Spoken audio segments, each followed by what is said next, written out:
So are you patient about the desire that is not manifested? Well, we don't want you to become complacent about it, but when you understand that if this time-space reality has caused you to focus a desire into being, it can be what you want to call a see it, hear it, smell it, taste it, touch it reality. In other words, it doesn't just have to be a dream that you feel good about. It can be a reality that you sleep with or park in your garage. In other words, we want desires to be born, but we want you to be all right with the desire that hasn't manifested fully, because we want you to be satisfied with the early manifestations of your desires. And what are the earliest signs of manifestations? More ideas coming, more ideas coming. The contrast, of course, is the earliest of all. The contrast is what gives birth to it. But once you've given birth to it, you've got to begin to line up with it. Otherwise you can't realize it, you won't recognize it, you can't sniff it out, you can't be on the trail of it, you can't want it and doubt it and be moving toward it. When you want it and doubt it, you're moving away from it. When you want it and feel nervous about it, you're not allowing yourself to be in the receptive mode of realizing it.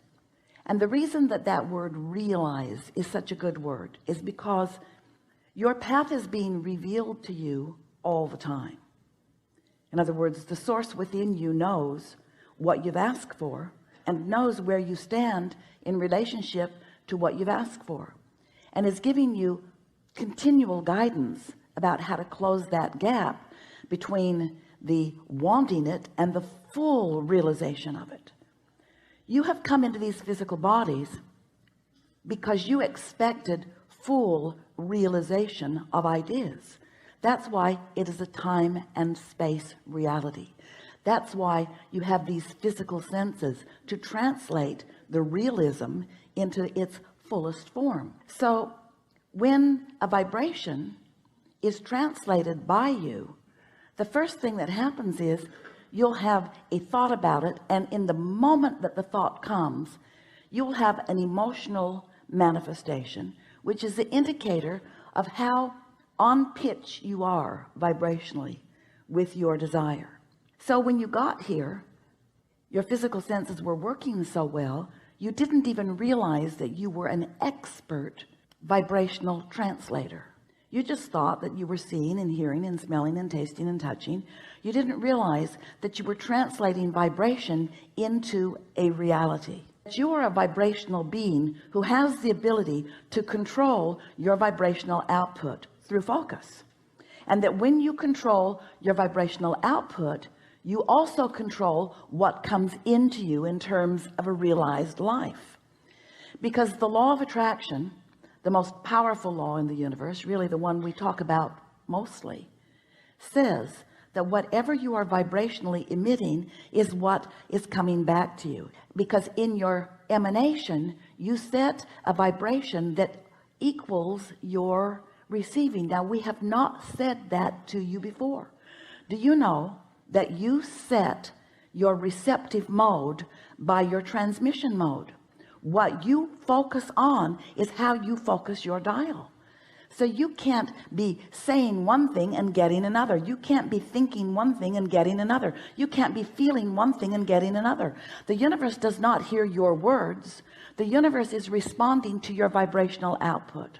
As you are offering this signal based upon what you are giving your attention to, whether it is in the past as you are remembering it, or in the present as you are observing it, or in the future as you may be imagining it, it doesn't matter. You're doing it right now. It's causing you to emit a signal now. That signal equals your point of attraction now, and the whole universe is queued up to respond to that vibration. The thing that would help you to emit the vibration, the one you want to emit, meaning the one that you want to be answered, the easiest way to do that is by caring, really caring about how you feel. Because when you care about how you feel, you're alert to your emotions, you're alert to your emotions, which are your guidance system. Your guidance system, which is giving you constant in the moment feedback between what you've asked for. Another way of saying that is all that you have already vibrationally become, and what you're allowing yourself to realize in its full manifested form. In other words, you want to be aware of that gap, and you don't need to think about closing it tightly all the time, because you can't. Life is causing you to expand continually. You're never going to completely close that gap. So here's how it works. You sift through life. You know what you don't want, which causes you to know what you do want. You emit a signal about it, and vibrationally speaking, you become an integrated being with that new desire that you have discovered. Vibrationally speaking, you become it. We're going to stand over here in the vibrational spot, in what we call the vortex, or the vibrational reality. You have become this newly improved version. Life caused you to become it. Oh, you haven't manifested it yet, most likely. It's a new idea to you. It's a new idea that isn't all that familiar. It's a new and improved idea. But the larger part of you, the non-physical part of you that existed before you came into this body, that still exists in the non-physical realm even though you're here in this body, that part of you became that newly improved, that newly expanded vibrational version that life just caused you to become. But you're probably still standing over here in the same beliefs. Beliefs just a thought you keep thinking. It's a habit of thought. Standing over here in the same beliefs that you held when you launched that rocket. You're not ready to believe in your ultimate prosperity. Life caused you to want more money, but you don't believe in the more money that life just caused you to ask for. If you believed in it, it would be flowing into your experience. Except that there is a vibrational version of you that you may or may not, usually not completely, be up to speed with. And that vibrational version of you is calling you toward it. It's calling because law of attraction is focused upon that new and improved version of you, and law of attraction is summoning all cooperative components to it. The question is, are you a cooperative component to your own desire? And the answer to that in many cases is no, not yet. I do not believe this thing I want. I'm giving lip service to it. Life keeps showing me that I want it, but I am, we're speaking from your perspective, often so wrapped up in the observation of what is, because after all, I can see what is, I can hear what is, I can smell it and taste it and touch it. What is so vivid. What is so vivid. Most of my vibration is about what is, and we want to say to you, that's a bit of a problem.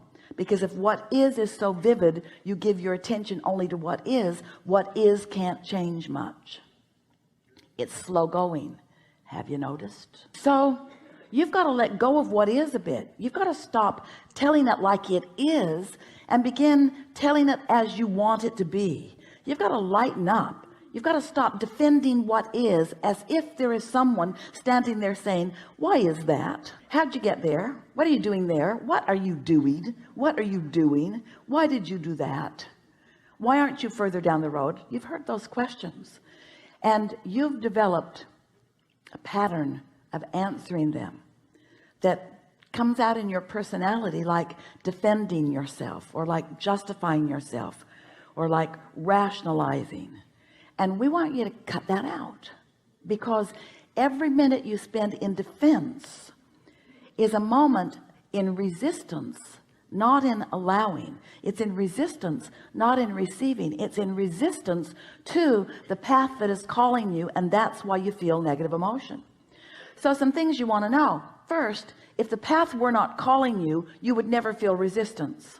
Next, if you hadn't asked for stuff, the path wouldn't be calling you. So if you weren't mixing it up and expanding, then there wouldn't be an improved version of you calling you forward. But since there is, and since you can't change that, since you are eternal beings, since there is a source within you, since there is a source within you who knows all that you have become, who is calling you and other cooperative components to these focused points of realization. You rendezvousing with the things along your path, that's what life really is.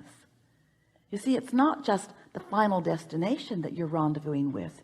You're rendezvousing with all the fun along the way. You get to rendezvous with the new idea. You get to rendezvous with the new and improved version. You get to rendezvous with the others who are ready to play with you. That's what you signed up for. That's what you wanted. That's what you said you are about. You are deliberate creators, genius creators, here in the best environment ever, launching rockets of desire all day, every day, and often holding yourself back from what you have expanded to be.